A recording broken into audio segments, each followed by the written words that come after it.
Él me dijo que yo era especial. Yo le creí, hasta que descubrí que otras 39 mujeres habían escuchado exactamente las mismas palabras. Cuando di match con él en Tinder, pensé que había tenido suerte. Cuando descubrí la verdad, me di cuenta de que nosotras 40 éramos las que le daríamos una lección que jamás olvidaría.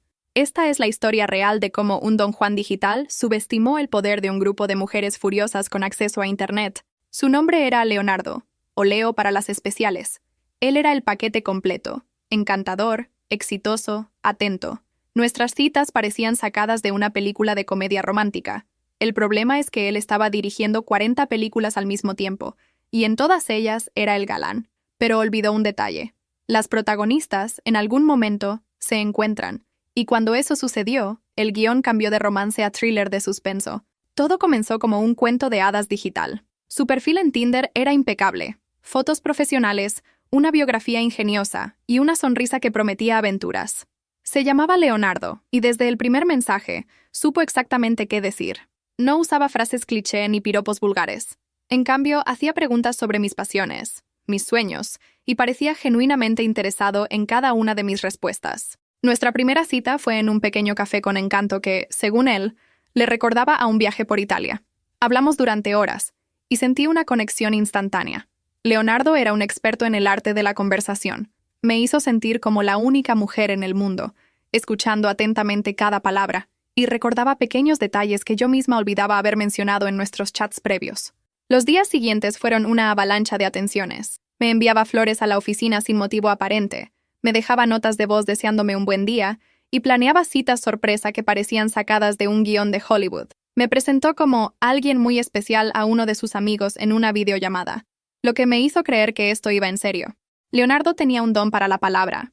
Me decía frases como: «Nunca había conocido a nadie como tú, Isabela. Tienes una luz única». Me confesó que había borrado la aplicación de Tinder porque, después de conocerme, ya no necesitaba buscar más. Yo, por supuesto, me sentí en la cima del mundo, pensando que finalmente había encontrado a un hombre que me valoraba de verdad. Él construyó un mundo perfecto a nuestro alrededor. Hablaba de un futuro juntos, de viajes que haríamos a la costa amalfitana, de cómo le encantaría presentarme a su familia. Cada promesa era un ladrillo más en el castillo de naipes que, sin yo saberlo, estaba a punto de derrumbarse. Su habilidad para vender un sueño era tan convincente que ignoré las pequeñas alarmas. A veces cancelaba planes a última hora con excusas muy elaboradas sobre su trabajo exigente. Su teléfono siempre estaba boca abajo sobre la mesa y nunca contestaba llamadas si estaba conmigo, diciendo que quería darme el 100% de su atención. En ese momento lo vi como un gesto romántico, pero en retrospectiva, eran las primeras grietas en su fachada perfecta. Antes de seguir con la historia, por favor, si esta trama de engaño y venganza ya te atrapó, suscríbete al canal para que no te pierdas ni un solo detalle de cómo este príncipe azul se convirtió en nuestro objetivo. Dale like a este video y déjame un comentario contándome desde qué país o ciudad me estás viendo. Continuemos. La ilusión comenzó a desmoronarse en una noche de martes completamente ordinaria. Leonardo me había cancelado una cena, alegando una reunión de emergencia en el trabajo que se extendería hasta tarde. Me sentí decepcionada, pero le creí. Su trabajo como consultor financiero a menudo le exigía horarios impredecibles. Me quedé en casa, navegando sin rumbo por Instagram para pasar el tiempo. Fue entonces cuando la vi. Una foto publicada por un restaurante de moda al que siempre había querido ir. Era una de esas imágenes promocionales que muestran el ambiente del local. En el fondo, desenfocado pero inconfundible, estaba Leonardo. No estaba solo. Estaba riendo con una mujer, con su brazo rodeándola de una manera que no dejaba lugar a dudas sobre su intimidad. Mi corazón se detuvo por un segundo. Amplié la imagen. Mis dedos temblaban sobre la pantalla. Era él, sin duda. Llevaba la misma camisa que yo le había regalado por su cumpleaños. La fecha de la publicación era de hacía solo una hora. No estaba en ninguna reunión de trabajo. Estaba en una cita romántica, en el mismo lugar al que yo le había sugerido ir la semana anterior. El primer instinto fue la negación. Debe ser una colega, una prima, me repetía a mí misma. Pero la forma en que su mano descansaba en la parte baja de su espalda, la manera en que ella le miraba, no había nada profesional ni familiar en ese gesto. Sentí una náusea fría recorrer mi cuerpo. La confianza que había depositado en él se fracturó instantáneamente. Decidí confrontarlo, pero no de forma directa. Le envié un mensaje casual. «¿Qué tal la reunión? Espero que no haya sido muy pesada». Su respuesta llegó casi de inmediato. Agotadora, mi amor. Apenas llegando a casa. Pensando en ti. La desfachatez de su mentira fue como una bofetada. En ese momento supe que algo estaba terriblemente mal. Esa noche no pude dormir. La imagen de él con esa otra mujer se repetía en mi mente una y otra vez. ¿Quién era ella? ¿Cuánto tiempo llevaba viéndola? ¿Era yo la otra? Las preguntas me atormentaban, y una nueva determinación nació en mí. Ya no era la mujer enamorada y crédula. Me había convertido en alguien que necesitaba, desesperadamente, encontrar la verdad. La grieta se había abierto, y yo estaba dispuesta a hacerla más grande hasta que toda la fachada se viniera abajo. Revisé la foto de nuevo, y noté que el restaurante había etiquetado a algunas de las personas que aparecían en sus publicaciones. La mujer con la que estaba Leonardo no estaba etiquetada, pero mi investigación estaba a punto de comenzar. Esa foto fue el catalizador. El príncipe encantador de Tinder había revelado una faceta oscura, y yo no iba a descansar hasta saber quién era realmente el hombre del que creía estar enamorándome. La comedia romántica había terminado abruptamente, y sin saberlo, yo estaba escribiendo el primer capítulo de una historia muy diferente, una llena de suspenso y decepción. Pasé horas analizando el perfil del restaurante, buscando pistas, miré los seguidores, los me gusta en la foto, cualquier cosa que pudiera llevarme a ella. Me sentía como una detective en mi propia película de terror sentimental. La adrenalina y el dolor se mezclaban, impulsándome a seguir adelante, a descubrir la magnitud del engaño que estaba a punto de desvelar. Lo que no sabía en ese momento era que esa grieta no era solo una fisura en mi relación, sino una puerta de entrada a un laberinto de mentiras mucho más grande y complejo de lo que jamás podría haber imaginado. Y al otro lado de esa puerta, no solo encontraría respuestas, sino también a un inesperado ejército de aliadas que compartían mis mismas heridas. Mi obsesión se apoderó de mí. Impulsada por una mezcla de rabia y dolor, me sumergí de lleno en el mundo del espionaje digital. Volví a la foto del restaurante y empecé a examinar cada detalle. La mujer no estaba etiquetada, pero sí otras personas que estaban cerca. Comencé a revisar sus perfiles, buscando conexiones, amigos en común, cualquier hilo del que tirar. Después de horas de búsqueda, encontré mi primera pista. Uno de los perfiles etiquetados tenía una foto pública de una fiesta reciente, y allí estaba ella de nuevo, la mujer de la cita de Leonardo. Esta vez, su rostro era claro, y afortunadamente para mí, alguien la había etiquetado en los comentarios. Su nombre era Sofía. Su perfil era privado, un obstáculo predecible. No podía simplemente enviarle una solicitud de seguimiento.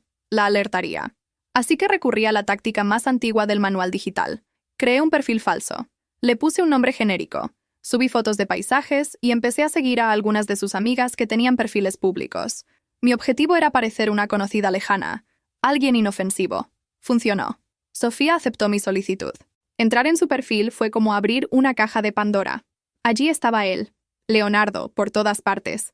Fotos de ellos en la playa, en cenas románticas, en una escapada de fin de semana que coincidía con una de las veces que él me había dicho que tenía un viaje de trabajo familiar. En una de las fotos, ella llevaba un collar idéntico al que él me había regalado. Cada foto era una puñalada. Las mismas sonrisas, las mismas miradas cómplices que me había dedicado a mí, ahora las veía dirigidas a ella. Él le comentaba «mi reina» en sus publicaciones, mientras que a mí me llamaba «mi vida» en nuestros chats privados. La evidencia era abrumadora, pero necesitaba hablar con ella. Necesitaba que esto dejara de ser mi locura solitaria. Tomé una respiración profunda y le escribí el mensaje más difícil de mi vida. «Hola, Sofía. Perdona que te contacte así. Sé que es extraño. Mi nombre es Isabela, y creo, por más increíble que suene, que estamos saliendo con el mismo hombre. Se llama Leonardo». Le adjunté una selfie que tenía con él. Le di a enviar, y sentí que el mundo se detenía. La respuesta tardó 1 hora que se sintió como una eternidad. Finalmente, mi teléfono vibró. Era ella. No puedo creer lo que estoy leyendo. ¿Esto es una broma? Le envié capturas de pantalla de mis conversaciones con Leo, de sus promesas, de sus planes de futuro. El silencio del otro lado fue breve, seguido de una avalancha de mensajes. Sofía estaba en shock. Me contó su historia, y era un espejo de la mía. Las mismas frases, los mismos gestos, las mismas excusas. Hablamos por teléfono durante más de 3 horas esa noche. Lloramos, nos enfadamos, y finalmente, algo nuevo surgió de las cenizas de nuestra humillación compartida. Una extraña y poderosa camaradería. Ya no estábamos solas. Fue Sofía quien dijo las palabras que lo cambiaron todo. Si nos hizo esto a nosotras dos, ¿a cuántas más se lo estará haciendo? Esa pregunta resonó en el aire y encendió una chispa. Nuestra conversación pasó del lamento a la estrategia. Decidimos que no íbamos a ser simplemente víctimas silenciosas de su juego. Íbamos a buscar a las demás. Esa conversación fue el verdadero punto de inflexión. Dejé de ser una mujer con el corazón roto para convertirme en la cofundadora de un movimiento. La investigadora aficionada había encontrado a su primera aliada, y juntas, sin saberlo, estábamos a punto de reclutar a un ejército entero. El juego de Leonardo estaba a punto de volverse mucho más complicado para él. Con Sofía a mi lado, la caza se intensificó. Ya no era solo mi cruzada personal. Éramos un equipo de 2. Nos repartimos las tareas. Ella se encargaría de revisar sus seguidores en Instagram, y yo me concentraría en sus conexiones en Facebook y LinkedIn. Nuestro objetivo era encontrar cualquier interacción sospechosamente coqueta o repetitiva con otras mujeres. No tardamos mucho en encontrar a la número 3, Carla. Ella había comentado una foto de Leonardo con un emoji de corazón, y él le había respondido en privado. Nos pusimos en contacto con ella usando el mismo método. Un mensaje directo, cauto pero honesto. Su reacción fue de incredulidad, seguida rápidamente por una furia que igualaba la nuestra. Se unió a nuestra causa sin dudarlo. Fue idea de Carla crear un grupo de WhatsApp. Lo llamamos Las Chicas de Leo, un nombre que más tarde cambiaríamos por algo más contundente. Al principio éramos solo nosotras 3, compartiendo capturas de pantalla, comparando líneas de tiempo y descubriendo con horror la profundidad de sus engaños. Cada nueva pieza de información era a la vez dolorosa y fortalecedora. El grupo comenzó a crecer a un ritmo alarmante. Carla conocía a una amiga a la que Leo le había estado escribiendo. Sofía encontró a otra a través de los me gusta de una página de un bar que él frecuentaba. Cada nueva integrante que se unía aportaba más nombres, más rostros. El número subió a 5, luego a 10, luego a 15. Era una red de engaños que se desenredaba ante nuestros ojos. El verdadero shock llegó cuando una de las chicas, una programadora llamada Lucía, utilizó sus habilidades para rastrear su actividad en varias aplicaciones de citas. Descubrió perfiles con nombres ligeramente diferentes, pero con las mismas fotos. Contactamos a las mujeres de esas aplicaciones. Fue entonces cuando el contador se disparó. 20, 25, 35. Cuando el número de integrantes del grupo llegó a 40, un silencio colectivo pareció caer sobre nuestro chat. 40 mujeres, de diferentes ciudades, diferentes profesiones, diferentes edades. Todas habíamos creído ser la especial. La magnitud de su manipulación era psicopática. No era un simple infiel. Era un depredador en serie emocional. El chat de WhatsApp, que había comenzado como un espacio para compartir el dolor y la incredulidad, se transformó en un cuartel general. Creamos documentos compartidos, hojas de cálculo para rastrear sus mentiras, sus movimientos, sus patrones. El grupo se rebautizó como Operación Don Juan Caído. La tristeza inicial se había solidificado en una fría y calculada determinación. Nos dimos cuenta de que todas éramos víctimas de un esquema elaborado. Él nos mantenía en compartimentos estancos, asegurándose de que nuestros mundos nunca colisionaran, pero había subestimado una cosa.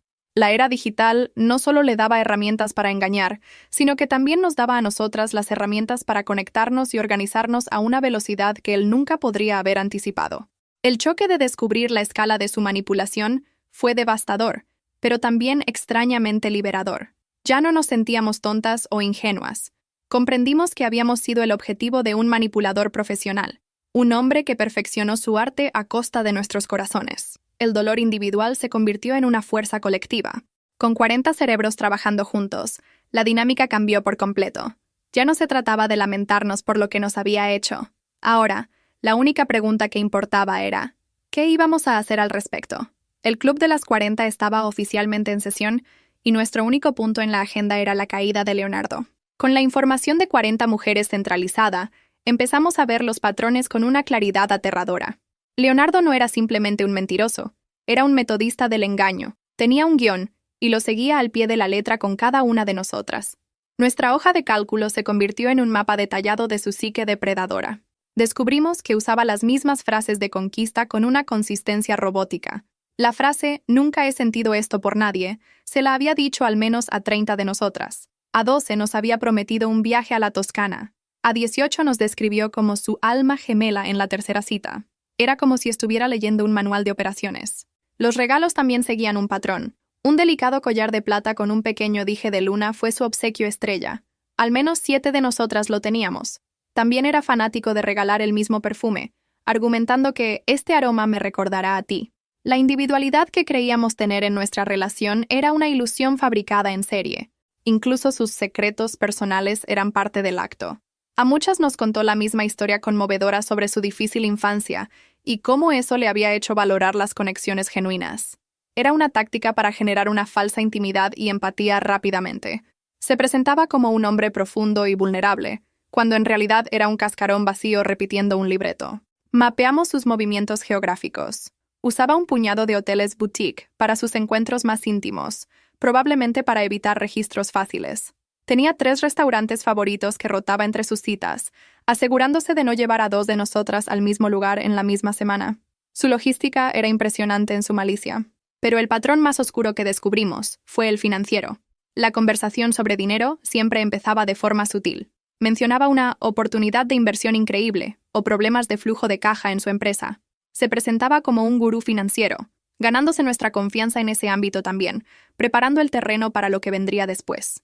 Algunas de nosotras habíamos perdido más que el corazón. Una de las chicas, Ana, le había prestado una suma considerable de dinero para una emergencia familiar, que por supuesto nunca existió.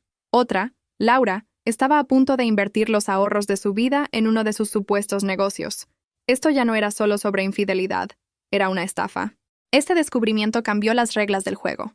Nos dimos cuenta de que su objetivo no era solo la validación emocional o la conquista física. Leonardo estaba usando el romance como una fachada para cometer fraude. Estaba explotando la vulnerabilidad emocional que él mismo creaba para obtener un beneficio económico. Era un parásito en todos los sentidos de la palabra.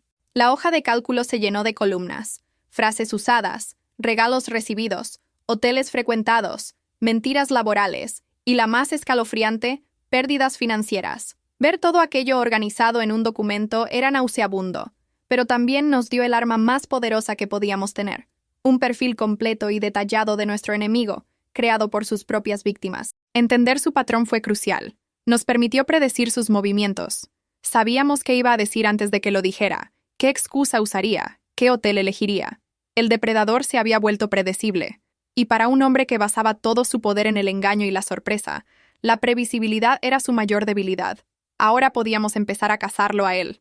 Una vez que entendimos el patrón de Leonardo, supimos que necesitábamos ojos y oídos dentro de su círculo íntimo. Exponerlo desde fuera no era suficiente. Necesitábamos información en tiempo real, saber qué planeaba y con quién. Fue entonces cuando surgió la idea más arriesgada de todas. Una de nosotras tenía que seguir saliendo con él, convertirse en una espía. La elección de la candidata fue unánime: Valeria. Ella era la número 40, la más reciente en su red. Llevaba solo 2 semanas hablando con él y apenas habían tenido una cita. Su vinculación emocional era la más débil, lo que la convertía en la persona perfecta para mantener la cabeza fría y ejecutar el papel sin dejarse llevar por los sentimientos. Contactamos a Valeria y le expusimos la situación. Al principio se quedó sin palabras. Acababa de conocer a este hombre que parecía perfecto, y de repente le decíamos que era parte de un harén de 40 mujeres y que queríamos que actuara como agente doble. Su shock inicial dio paso a una indignación helada. Aceptó la misión sin dudarlo. El papel de Valeria era increíblemente peligroso. Tenía que fingir que estaba cayendo rendida a sus encantos, mientras en secreto nos informaba de cada movimiento. Cada cita, cada llamada, cada mensaje de texto era analizado por las 39 restantes en nuestro grupo de WhatsApp. Le dábamos instrucciones, le sugeríamos qué preguntas hacer, qué temas sacar. Las primeras semanas fueron de una tensión insoportable. Valeria nos contaba cómo él le decía las mismas frases que a nosotras nos había dicho, cómo la llevaba a los mismos restaurantes. Tenía que sonreír y actuar enamorada mientras por dentro sentía repulsión. Fue una actriz magnífica, y su coraje nos inspiraba a todas a seguir adelante con el plan. Gracias a Valeria, obtuvimos información crucial. Supimos de sus próximos movimientos, de sus excusas para desaparecer durante el fin de semana, que en realidad pasaba con otra de sus víctimas que aún no habíamos encontrado. Ella se convirtió en nuestro radar, alertándonos de los peligros y las oportunidades. Era nuestra reina en su tablero de ajedrez. El momento más tenso fue cuando Leonardo empezó a sospechar que algo pasaba. No de Valeria, sino en general. Se volvió más paranoico, preguntándole si había hablado de él con sus amigas. Valeria, con una calma asombrosa, logró disipar sus miedos, diciéndole que quería mantener lo nuestro en secreto por ahora, para protegerlo. Irónicamente, usó su propio secretismo en su contra. Valeria era nuestra heroína. Soportó citas incómodas y conversaciones llenas de mentiras, todo por el bien de nuestra causa común. A menudo, después de una cita con él, nos llamaba para desahogarse, para recordarse a sí misma que todo era una actuación. El grupo se convirtió en su red de apoyo, dándole la fuerza para continuar. A través de ella, descubrimos la verdadera magnitud de sus estafas financieras. Escuchó conversaciones telefónicas sobre inversores y grandes rendimientos. Fue ella quien nos alertó de que estaba a punto de cerrar un trato importante con una nueva conquista, lo que nos llevó a darnos cuenta de que Laura estaba a punto de perder todos sus ahorros. La infiltración de Valeria fue el movimiento más audaz de nuestro plan. Nos dio la ventaja táctica que necesitábamos. Ya no estábamos reaccionando a sus acciones, estábamos un paso por delante de él. El cazador estaba siendo observado, cada uno de sus movimientos era registrado y analizado. Estábamos listas para pasar a la siguiente fase, el ataque. Con Valeria dentro y un mapa completo de las mentiras de Leonardo, nos dimos cuenta de que una simple exposición en redes sociales no sería suficiente. Un escándalo así podría olvidarse en unas semanas. Queríamos algo más permanente, algo que lo despojara del poder que usaba para herir a la gente. Decidimos que íbamos a desmantelar su vida pieza por pieza. Nuestro objetivo principal no era su vida amorosa, que ya era una farsa, sino su reputación profesional. Leonardo se proyectaba como un exitoso y brillante consultor financiero. Esa imagen era su principal herramienta de seducción y, como descubrimos, la base de sus estafas. Si destruíamos su credibilidad profesional, destruiríamos la fuente de su poder. El plan fue bautizado como Caballo de Troya. Al igual que el antiguo mito, íbamos a introducir elementos destructivos dentro de su fortaleza, su vida laboral, de una manera que pareciera inofensiva al principio, pero que finalmente causaría su colapso desde dentro. No queríamos un ataque frontal y ruidoso, sino una erosión lenta y sistemática. El primer paso fue recopilar información sobre su empresa. A través de LinkedIn y algunas búsquedas más profundas, identificamos a su jefe directo, al director de recursos humanos y a algunos de sus colegas clave. Estudiamos la cultura de la empresa. Valoraban la ética, la integridad y la confianza por encima de todo. Era su talón de Aquiles. No íbamos a acusarlo de ser un mujeriego. Eso podría ser desestimado como un asunto personal. En cambio, planeamos una campaña de goteo de información que sembraría dudas sobre su carácter y su juicio profesional. El objetivo era hacer que sus superiores y colegas se preguntaran, ¿realmente conocemos a este hombre? ¿Podemos confiar en él? Nuestro plan tenía múltiples frentes. Por un lado, comenzaríamos una campaña de correos electrónicos anónimos a recursos humanos, no acusando, sino expresando preocupación, de forma vaga, sobre el comportamiento poco ético de Leonardo, fuera de la oficina, y cómo podría afectar la reputación de la empresa si saliera a la luz. Por otro lado, utilizaríamos las redes sociales de forma sutil. Varias de nosotras, con perfiles privados y sin conexión aparente, empezaríamos a comentar en las publicaciones de su empresa o en su LinkedIn con mensajes ambiguos como «Un hombre de muchos talentos, Leonardo» o «Interesante ver cómo manejas tus activos». Comentarios inocentes por sí solos, pero sospechosos en conjunto. La belleza del plan Caballo de Troya residía en su sutileza. No le estábamos dando a Leonardo un enemigo claro contra el que luchar. Lo atacaríamos con susurros, dudas e insinuaciones. Queríamos que la paranoia se instalara en su mente, que empezara a ver fantasmas en cada esquina, que desconfiara de todos a su alrededor. Valeria, nuestra espía, jugaría un papel crucial. Ella nos informaría de cómo estaban aterrizando nuestros ataques. Nos contaría si lo veía estresado, si mencionaba problemas en el trabajo, si alguien le había preguntado por los extraños comentarios en sus redes. Su feedback nos permitiría ajustar nuestra estrategia en tiempo real, aumentando la presión gradualmente. Sabíamos que era un plan cruel, pero sentíamos que era un mal necesario. Él había jugado con nuestras vidas y nuestras finanzas sin piedad. Nuestra respuesta tenía que ser igual de calculada y despiadada. No buscábamos solo venganza, buscábamos justicia. Y sobre todo, asegurarnos de que nunca más tuviera la plataforma para hacerle a otras mujeres lo que nos había hecho a nosotras.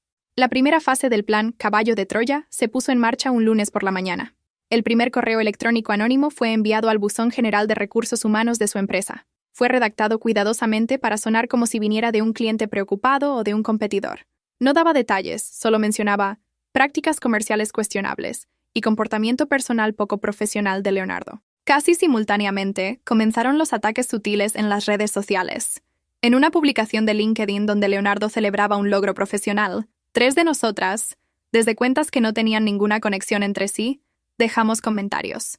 Uno decía, felicidades, la ambición te llevará lejos. Otro, siempre cerrando tratos. Leo, inocuos, pero diseñados para crear un patrón. Valeria nos informó esa misma noche que Leonardo estaba extrañamente callado y tenso durante su cita. Revisaba su teléfono constantemente. Mencionó de pasada que había habido un malentendido estúpido en la oficina. Nuestro primer ataque había dado en el blanco. La semilla de la paranoia había sido plantada.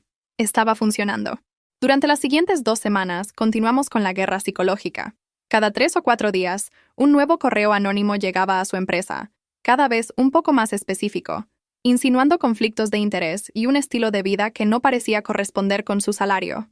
Nunca acusábamos directamente, solo hacíamos preguntas diseñadas para incitar una investigación interna.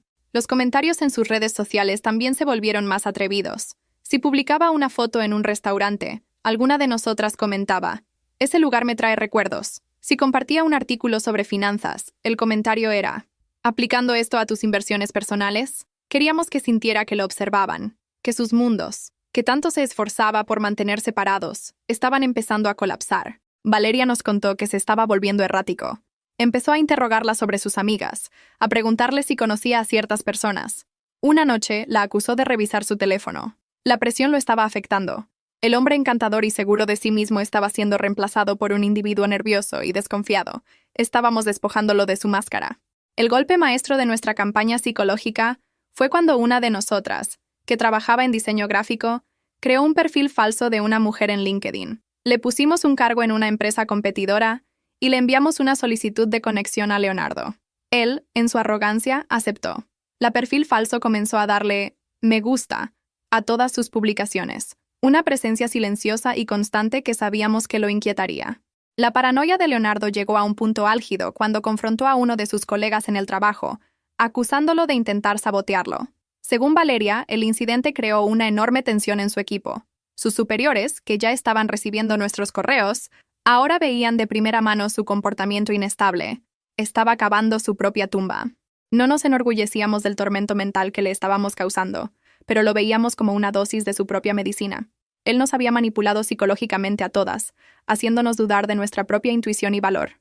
Ahora era su turno de dudar de todo y de todos a su alrededor. Estábamos deconstruyendo al manipulador con sus propias herramientas. La guerra psicológica estaba funcionando mejor de lo que esperábamos. Su fachada profesional se estaba agrietando, su confianza se evaporaba, y lo más importante, estaba cometiendo errores. Estaba distraído, y un estafador distraído es un estafador vulnerable. Estábamos listas para la siguiente fase, sin saber que una amenaza inesperada estaba a punto de surgir desde dentro de nuestras propias filas. Justo cuando nuestro plan parecía avanzar sin contratiempos, algo empezó a ir mal. Leonardo, que había estado reaccionando exactamente como habíamos previsto, de repente se adelantó a uno de nuestros movimientos. Habíamos planeado enviar un correo electrónico a su jefe con un detalle muy específico sobre un viaje, información que solo Valeria podría haber obtenido. Antes de que pudiéramos enviarlo, Valeria nos llamó, presa del pánico. Leonardo la había confrontado. Le preguntó directamente por qué le había mentido sobre dónde había estado el fin de semana anterior. El detalle era tan preciso que era obvio que alguien le había advertido. Había una filtración en nuestro grupo. Teníamos una traidora entre nosotras. La noticia cayó como una bomba en el chat de WhatsApp. La paranoia que habíamos infligido a Leonardo se volvió contra nosotras. De repente, cada una de las 40 mujeres era una sospechosa. El ambiente de camaradería se tensó, lleno de acusaciones silenciosas. ¿Quién podría traicionarnos así? ¿Y por qué? Inmediatamente, formamos un círculo de confianza más pequeño. Yo, Sofía, Carla y Lucía, la experta en tecnología. Teníamos que identificar a la traidora antes de que hiciera más daño. Lucía sugirió una trampa. Crearíamos 4 piezas de información falsa ligeramente diferentes y las compartiríamos en subgrupos más pequeños dentro del chat principal. A cada subgrupo le dimos un plan falso diferente para el próximo ataque. Uno implicaba contactar a su familia, otro filtrar una foto comprometedora, y así sucesivamente. La información que llegara a oídos de Leonardo nos diría exactamente de qué subgrupo provenía la filtración, reduciendo la lista de sospechosas. Fue una maniobra dolorosa, tener que desconfiar de nuestras aliadas. La espera fue agónica. 2 días después, Valeria nos confirmó que la trampa había funcionado. Leonardo le había mencionado con aire de suficiencia que sabía que un grupo de exnovias locas planeaba contactar a su hermana. Esa información falsa solo se había compartido con un grupo de 10 mujeres. Ahora teníamos nuestra lista de sospechosas. Revisamos los perfiles de esas 10 mujeres una por una, buscando cualquier posible motivo. Fue entonces cuando notamos algo extraño en una de ellas. Clara. Era una de las integrantes más silenciosas del grupo. Su historia era vaga, y al investigar más a fondo, descubrimos que había estado casada anteriormente. No le dimos importancia al principio. El motivo de su traición era lo que nos desconcertaba. ¿Por qué una de sus víctimas querría protegerlo? ¿Todavía sentía algo por él? ¿La había amenazado? La idea de que una de nosotras, después de todo lo que habíamos descubierto, pudiera ponerse de su lado era chocante y profundamente desalentador.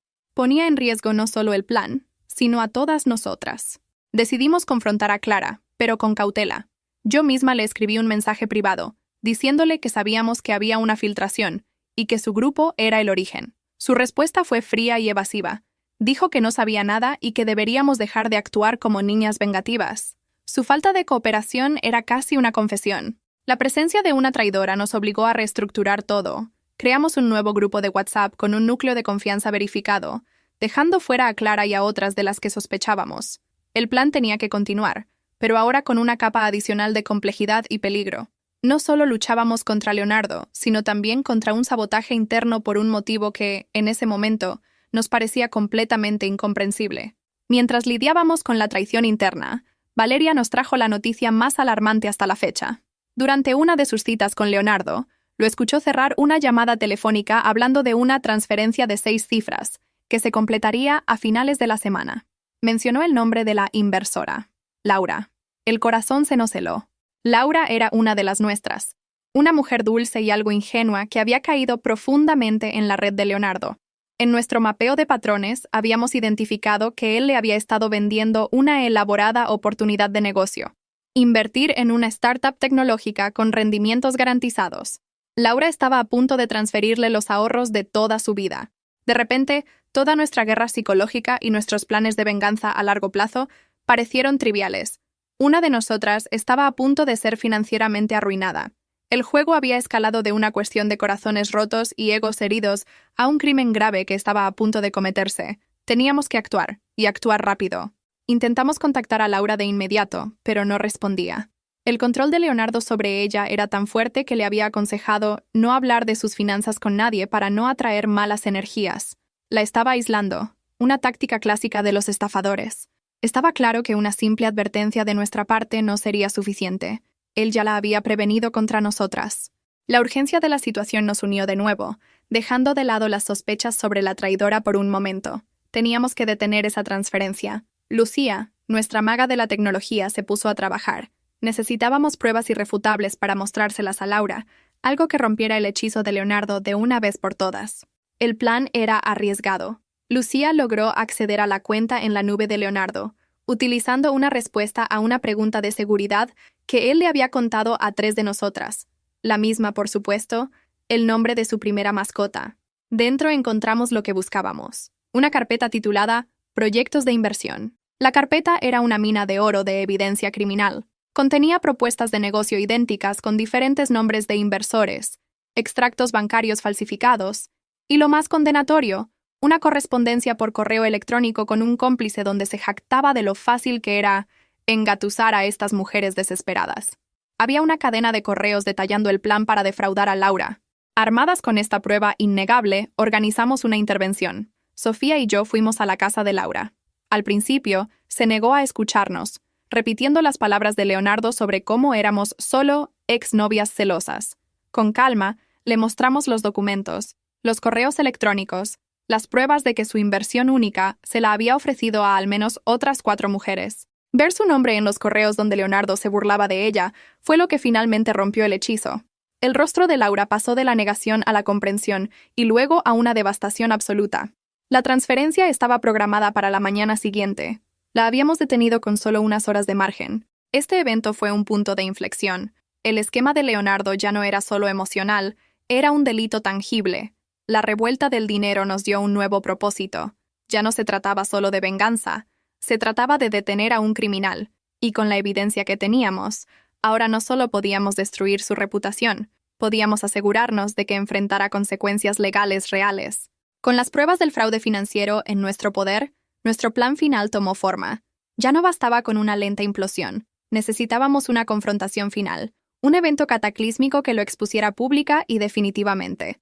Decidimos organizar una emboscada en el lugar donde se sentía más poderoso y seguro. Su restaurante favorito, el mismo donde lo había visto por primera vez con Sofía. El cebo, una vez más, sería Valeria. Le dimos la tarea de organizar una cena de celebración con Leonardo. Le diría que quería celebrar su exitosa ronda de inversión, dándole el pretexto perfecto para que él se sintiera como el rey del mundo. Él aceptó encantado, sin saber que estaba caminando directamente a su propio juicio. La noche del evento, el aire estaba cargado de una tensión eléctrica. Nosotras 39 llegamos al restaurante en pequeños grupos, una hora antes de la cita de Leonardo y Valeria. Habíamos reservado la mayoría de las mesas alrededor de la que sabíamos que él elegiría, su favorita junto a la ventana. Nos sentamos en silencio, esperando, una red de mujeres anónimas para él. El plan era simple pero devastador. Dejaríamos que él y Valeria ordenaran, que se relajaran. Luego, en el momento justo, la confrontación comenzaría. Varias de nosotras teníamos nuestros teléfonos listos para grabar desde diferentes ángulos. Una de las chicas, una periodista, tenía una transmisión en vivo preparada para una cuenta privada a la que habíamos invitado a todos sus colegas y amigos. Leonardo llegó, rebosante de arrogancia. Saludó a Valeria con un beso, completamente ajeno a las docenas de ojos que seguían cada uno de sus movimientos. Se sentó y comenzó su habitual actuación de encanto y éxito. Desde mi mesa, podía oír fragmentos de su conversación, las mismas mentiras que nos había contado a todas. Mi sangre hervía. Después de que ordenaron las bebidas, di la señal. Me levanté de mi mesa y caminé tranquilamente hacia la suya.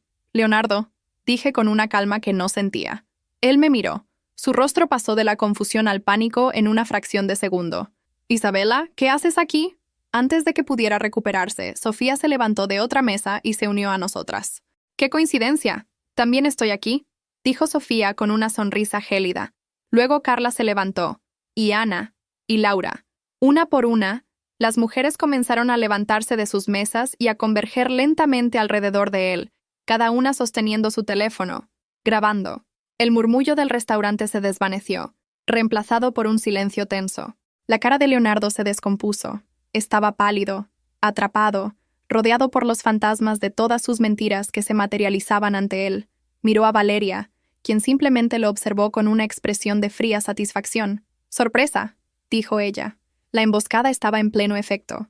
No tenía a dónde escapar. Saqué las copias impresas de los correos electrónicos que habíamos encontrado y las puse sobre la mesa frente a él. «Creemos que tienes algo que explicar, Leonardo. Sobre esto y sobre nosotras 40. Su arrogancia se hizo añicos, reemplazada por un miedo puro y palpable. Sabía que su mundo se estaba acabando, en vivo y en directo. El día del juicio había llegado, no en un tribunal de justicia, sino en su restaurante favorito, con un jurado compuesto por cada una de las mujeres a las que había engañado y subestimado. La sorpresa no era solo nuestra presencia. La sorpresa era que su elaborada farsa había terminado, y todos estaban a punto de ver al monstruo detrás de la máscara. Rodeado y sin escapatoria, Leonardo intentó farolear. «No sé de qué están hablando. Esta es una especie de broma de mal gusto. Están locas», balbuceó, mirando a su alrededor en busca de ayuda, pero solo encontró los rostros resueltos de sus víctimas y los teléfonos que lo grababan todo. La transmisión en vivo ya había comenzado. «Oh, creo que sí lo sabes», respondí, empujando las pruebas del fraude más cerca de él. «Hablemos de la inversión de Laura, o del préstamo de Ana. ¿O prefieres que hablemos del collar de luna que nos regalaste a 7 de nosotras?» Cada pregunta era un martillazo en el ataúd de su credibilidad. Su intento de negación se desmoronó rápidamente. Empezamos a hablar una por una, cada mujer compartiendo una pequeña pieza de su engaño. «A mí me dijiste que tu madre estaba enferma», dijo una. «A mí que estabas en un viaje de negocios en Chicago», añadió otra, coincidiendo con la misma fecha. La evidencia colectiva era irrefutable y humillante. Fue Valeria quien le dio el golpe de gracia. Sacó un pequeño grabador de su bolso. «Por cierto, Leo, grabé nuestra última conversación, la parte donde te jactabas de lo fácil que era estafar a Laura». Presionó el botón de reproducción y su voz arrogante llenó el silencio del restaurante. Esa fue la gota que derramó el vaso. Se rompió. Está bien, lo siento», gritó, una confesión patética y desesperada. «Hice algunas cosas mal, me equivoqué. Por favor, apaguen las cámaras». Su súplica fue inútil. Habíamos capturado lo que necesitábamos. Su confesión, grabada desde múltiples ángulos y transmitida a una audiencia que incluía a su jefe, sus colegas y su familia. El video de su humillante caída se volvió viral en cuestión de horas dentro de sus círculos sociales y profesionales. La mañana siguiente, Valeria nos informó que lo habían despedido. La llamada de su jefe fue breve y concisa. Su empresa no podía asociarse con un estafador comprobado. Su reputación profesional, el pilar de su identidad, fue demolida. Sus amigos, muchos de los cuales habían visto la transmisión en vivo, le dieron la espalda. Algunos incluso nos contactaron para disculparse, diciendo que nunca habían sospechado nada. El hombre popular y carismático se encontró completamente aislado. La máscara que había usado durante años había sido arrancada, y lo que quedaba debajo era demasiado feo para que nadie lo soportara. Nosotras, por otro lado, nos sentimos extrañamente vacías. La victoria era nuestra, pero el sabor no era tan dulce como habíamos imaginado. Ver a un hombre tan completamente destruido, incluso a uno que nos había hecho tanto daño, era una visión sombría. No hubo celebración, solo un profundo y colectivo suspiro de alivio. La pesadilla había terminado. La caída del Don Juan fue total y absoluta. Perdió su trabajo, sus amigos y su elaborada red de mentiras. Se convirtió en un paria, un fantasma digital que borró todos sus perfiles de redes sociales en un intento inútil de desaparecer. Pero el video de su confesión ya estaba en todas partes, un recordatorio permanente de su engaño. Habíamos logrado nuestro objetivo. Lo desmantelamos. Pero mientras observábamos las consecuencias de nuestros actos, un último giro en la historia estaba a punto de revelarse, uno que pondría todo lo que habíamos hecho bajo una luz completamente nueva, y demostraría que la trama era aún más profunda de lo que jamás habíamos imaginado.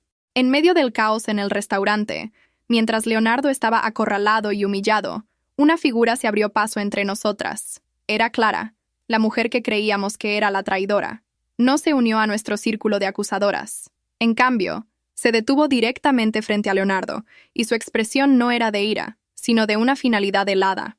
«Hola, Leo», dijo ella, su voz tranquila pero cortante. «¿Me recuerdas?» Leonardo la miró, y un nuevo tipo de terror apareció en sus ojos, uno mucho más profundo que el que le habíamos causado nosotras. «Clara, ¿qué haces aquí?», susurró, como si hubiera visto a un fantasma. Ella sonrió, una sonrisa sin rastro de alegría. «Alguien tenía que asegurarse de que no te escaparas esta vez», continuó. Luego se volvió hacia nosotras. No estaba filtrando la información para salvarlo. Se la filtraba para hacerlo sentir seguro, para que siguiera adelante con su estafa a Laura. Necesitaba que cometiera un error lo suficientemente grande como para que no pudiera negarlo. Y entonces soltó la bomba. «Leonardo no es solo un exnovio para mí, es mi exesposo». Un silencio atónito cayó sobre el grupo. Clara nos contó su historia. Cómo él la había engañado y estafado durante su matrimonio, dejándola en la ruina financiera y emocional. Ella había pasado los últimos 2 años reuniendo pruebas para construir un caso legal sólido en su contra. Cuando nos encontró, se dio cuenta de que éramos la pieza que le faltaba, pero temía que nuestra venganza fuera puramente emocional, que lo asustáramos y él desapareciera antes de que la justicia pudiera alcanzarlo. La infidelidad no es un crimen, pero el fraude sí lo es. Ella quería que fuera a la cárcel, no que simplemente fuera humillado públicamente. Su traición había sido un acto de estrategia a largo plazo. Al darle pequeños avisos, hizo que Leonardo subestimara la amenaza, creyendo que tenía una fuente interna y que podía controlar la situación. Lo mantuvo en el juego el tiempo suficiente para que cometiera el fraude contra Laura, un acto que podíamos probar con evidencia irrefutable. Clara había estado jugando una partida de ajedrez en un nivel completamente diferente. Mientras nosotras nos centrábamos en la venganza personal, ella se centraba en la justicia penal. No quería salvarlo. Quería asegurarse de que su castigo fuera más allá de la vergüenza social. Quería verlo tras las rejas. En ese momento, la puerta del restaurante se abrió y entraron 2 oficiales de policía. Clara había hecho una llamada justo antes de que comenzara la confrontación, informándoles de que un estafador con múltiples denuncias estaba en el lugar y que tenían pruebas de un intento de fraude en curso. Todo había sido parte de su meticuloso plan. La verdad nos dejó a todas sin aliento. La mujer que habíamos marcado como una traidora era, en realidad, la arquitecta de su caída final. Había manipulado al manipulador, utilizando nuestra ira como el motor de su propio plan de justicia, uno mucho más permanente y significativo que el nuestro. Entendimos entonces que la historia de Leonardo era aún más oscura de lo que pensábamos. No era solo un Don Juan de Tinder, era un depredador en serie que había dejado un rastro de destrucción mucho antes de conocernos, y su primera víctima, su ex esposa, era la que finalmente se aseguraría de que pagara por todo. Los policías se acercaron a nuestra mesa con calma. Clara les entregó una carpeta que contenía no solo nuestras pruebas recién descubiertas sobre la estafa a Laura, sino también años de documentación sobre sus fraudes anteriores, empezando por el de ella misma. Leonardo fue arrestado allí mismo, en medio del restaurante, por fraude y estafa. Fue surrealista verlo ser esposado y llevado, no por nuestra humillación viral, sino por los fríos y metódicos engranajes del sistema legal que Clara había puesto en marcha. Nosotras habíamos sido el catalizador, el ejército que ella necesitaba para arrinconarlo, pero la estocada final fue obra de la ley. En las semanas siguientes, cooperamos plenamente con las autoridades. Nuestros testimonios, los correos electrónicos, las grabaciones, todo se añadió a un caso abrumador en su contra. Muchas de nosotras tuvimos que revivir el dolor y la humillación, pero lo hicimos sabiendo que cada palabra era un clavo más en su ataúd legal. Leonardo intentó defenderse, por supuesto. Sus abogados argumentaron que todo era un complot de mujeres despechadas, pero la evidencia del fraude financiero era irrefutable. No se trataba de corazones rotos, se trataba de cuentas bancarias, contratos falsos y un patrón sistemático de engaño con fines de lucro. El jurado no tardó mucho en declararlo culpable. Fue sentenciado a varios años de prisión. La justicia, a su manera lenta pero segura, había hecho su parte, pero todas sabíamos la verdad. Si no hubiera sido por nuestra intervención, él nunca habría sido atrapado. Habría estafado a Laura y a muchas otras, desapareciendo antes de que alguien pudiera conectar los puntos. Nuestra justicia con las propias manos no fue la que lo puso tras las rejas, pero fue la que garantizó que no tuviera a dónde correr. Destruimos su red de seguridad, su trabajo, su reputación, sus amistades. Lo aislamos y lo expusimos, dejándolo vulnerable para que el sistema legal pudiera actuar. Fuimos el martillo que lo rompió, y Clara fue la que recogió las piezas para la fiscalía. Mirando hacia atrás, me doy cuenta de que nuestra venganza se transformó. Comenzó como un acto visceral de dolor y rabia, pero evolucionó hacia una misión calculada para proteger a futuras víctimas. No solo queríamos que pagara por lo que nos hizo a nosotras, queríamos asegurarnos de que no pudiera hacérselo a nadie más. El grupo de WhatsApp, Operación Don Juan Caído, sigue existiendo. Ya no hablamos de Leonardo. Ahora es un grupo de apoyo, una red de mujeres que encontraron una amistad improbable en las ruinas de un engaño compartido. Nos ayudamos mutuamente a reconstruir nuestra confianza, a aprender a confiar de nuevo, pero esta vez, con los ojos bien abiertos. A veces la gente nos pregunta si fuimos demasiado lejos, si arruinar la vida de un hombre era realmente necesario. Pero cuando pienso en Laura, a punto de perderlo todo, o en Clara, que perdió años de su vida, sé que hicimos lo correcto. No fuimos justicieras, fuimos un sistema de alerta temprana que funcionó. Él fue sentenciado por un juez, pero su juicio real ocurrió en ese restaurante, frente a las 40 mujeres que se negaron a ser sus víctimas silenciosas. El sistema legal hizo su parte, sí, pero fuimos nosotras las que nos aseguramos de que no tuviera más remedio que enfrentar la justicia que tanto tiempo había logrado evadir. Al final, nuestra venganza fue mucho más allá de un corazón partido. Se convirtió en una misión para impedir que un depredador digital continuara destruyendo vidas. Destruimos al hombre que él fingía ser para que el mundo pudiera ver al monstruo que realmente era. Sobrevivimos y nos aseguramos de que él no pudiera crear más víctimas.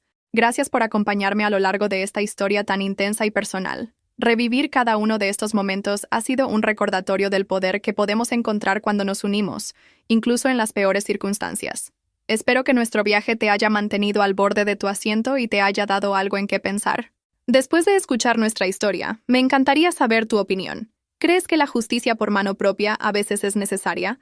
¿O fuimos demasiado lejos en nuestra búsqueda de venganza? Déjame saber lo que piensas en los comentarios. Realmente valoro cada una de sus perspectivas sobre este tema tan complejo. Si esta historia te ha impactado y quieres ver más relatos de justicia, superación y giros inesperados, no olvides suscribirte al canal y activar las notificaciones. Y por supuesto, deja tu like si crees que Leonardo, al final, tuvo exactamente lo que se merecía por todo el daño que causó. La historia de Leonardo sirve como una advertencia.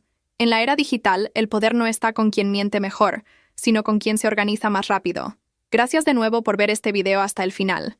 Cuídate mucho y nos vemos en la próxima historia.